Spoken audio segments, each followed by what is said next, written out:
Hey YouTube, that Brady chick here. So I'm in a different setting today. As you can see, it's not the usual green bathroom setting with the ring lights and everything. This is just me in natural lighting and I guess unnatural lighting because my ceiling light is on. Yeah, it is April 26, 2019. Truthfully, the last time that I recorded a video was in February, I believe, and that was when I did my little Q&A video and the hair paint wax video. By the way, I ordered another hair paint wax. Surprise revealed. But yeah, that was kind of lame. I'm still waiting on that hair paint wax to come to me. I'm pretty much itching to get it because I really do want to color my hair with temporary non-harmful color. I can't reveal the actual color to you guys because, you know, I kind of want to keep that part a surprise at least. Just know that I'm getting another hair paint wax and it's not purple. Anyways, I just wanted to come on here and say that I pretty much have, I guess, ghosted YouTube for a little bit. Not only because of school, but also because, I don't know, I've been in kind of a rut lately. Like in terms of how I feel about YouTube and stuff. Like honestly, I feel like I'm just gonna keep doing this until I see good results. Like results that I'm personally looking for.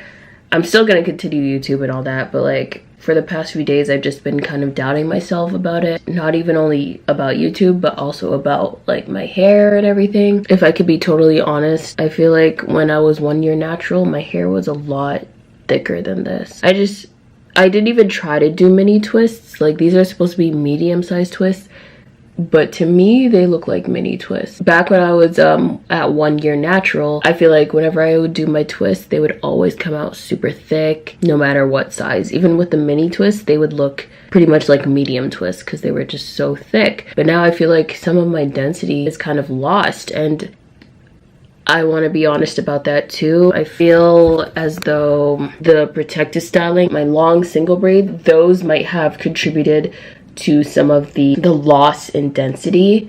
Maybe I'm just like over exaggerating. Maybe my hair really is the same density as it was before, but I don't know, to me visually I feel like I lost some of my density. I feel like the single braids probably contributed to some of that loss because of the person doing the single braids. Now before I continue, I don't want to bash anybody's business or anything like that. The people that I went to braid my hair, they always did a good job. They always did a really neat finish to the braids, but it's just the technique that they would use to braid my hair was really rough. You know, not to the point where I was in pain or anything, but I guess it took a toll on my hair. It was rough in the sense that they, I guess, don't have much experience with like handling natural hair, because I noticed most of their clients have, I guess, smoother textures and stuff like that because of like manipulation done to the hair. Like maybe their hair was straightened or permed prior to getting braids, and of course hair like that, it was easier to handle because of the lack of curls. Because you know, with curls they're a lot more fragile because of the pattern of it. I feel like because of their lack of experience with natural hair, they just didn't know how to handle it, so they treated it as if it was straightened hair or more manageable hair, so they just kind of ripped through it with a comb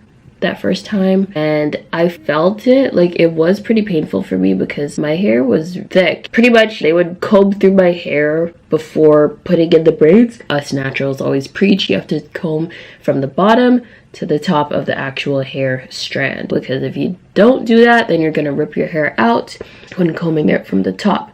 But that's exactly what she did. She combed it from the top because she didn't know how to handle my natural hair, and I feel like I lost some hair through that process.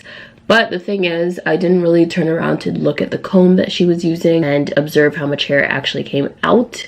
But I did notice that when I took my hair out of the braids 6 weeks later, it wasn't the same type of thickness that I was used to. And then on top of that, the ends of the hair kind of see-through a little bit, I'd say. But it's like as soon as I applied water and my coconut oil to it as a pre-poo treatment, those ends kind of reconstructed themselves and turned denser again.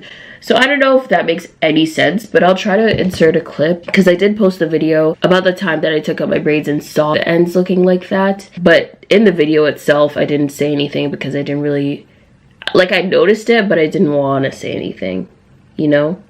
I didn't want to point it out because I felt like that would hurt me. Honestly, there's a lot of emotion that goes into taking care of natural hair, for at least me.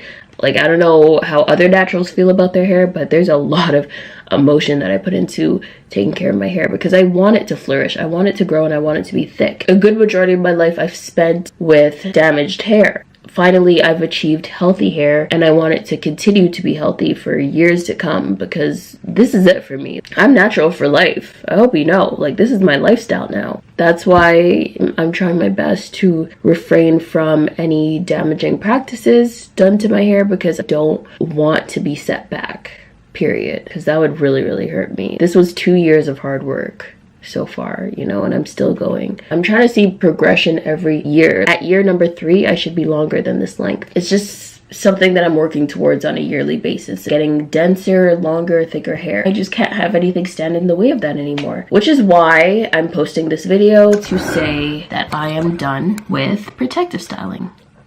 And by protective styling, I mean with like hair that's not mine. I will still protective style, but with my own hair. Like, I'm just gonna twist it up. Like right now, this is a protective style. For about 3 days, I've worn my hair like this. I did kind of re-moisturize it though 2 nights ago because I noticed that my root itself just did not feel soft at all. It just wasn't moisturized.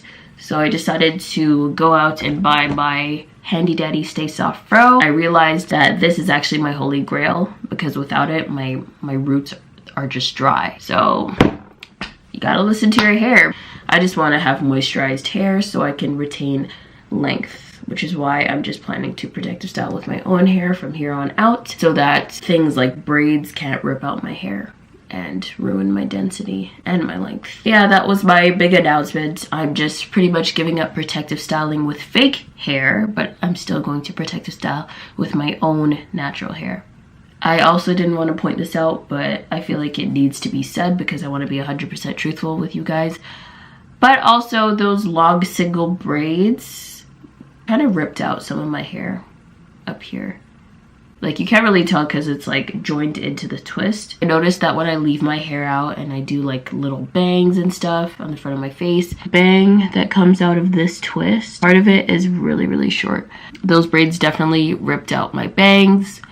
Some of them, well, 2 of them literally. I think it was because when I do single braids, I always do like a middle part. But for the last session of braiding that I did, I wanted to do a side part because I heard that, for example, if you keep styling your hair with a middle part, it's gonna break. So you have to pretty much like alternate in terms of doing your parts.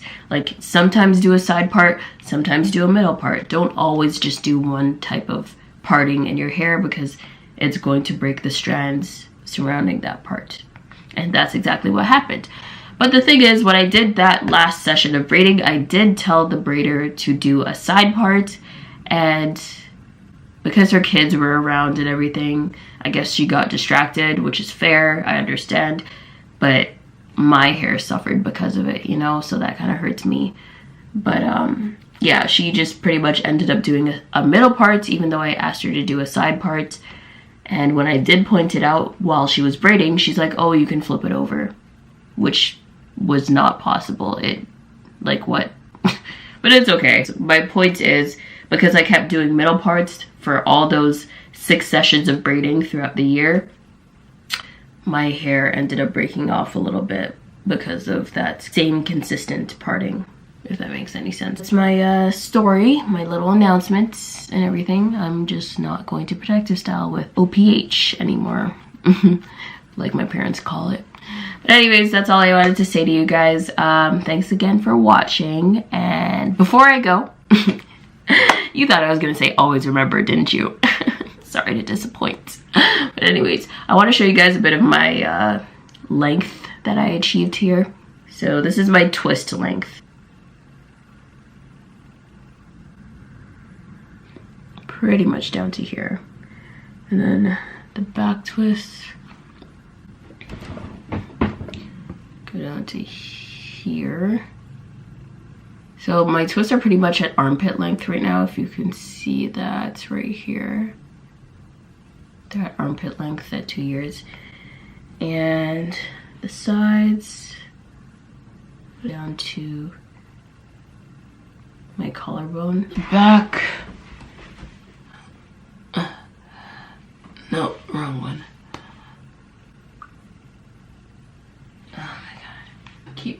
wrong one. This is the back length, right up to here. Oh, wow. Wait, hold on. Oh. Okay, right up to here.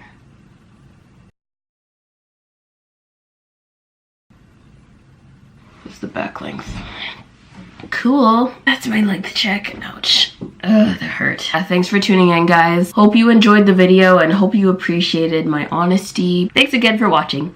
And always remember, natural hair grows. Don't you forget it. Bye.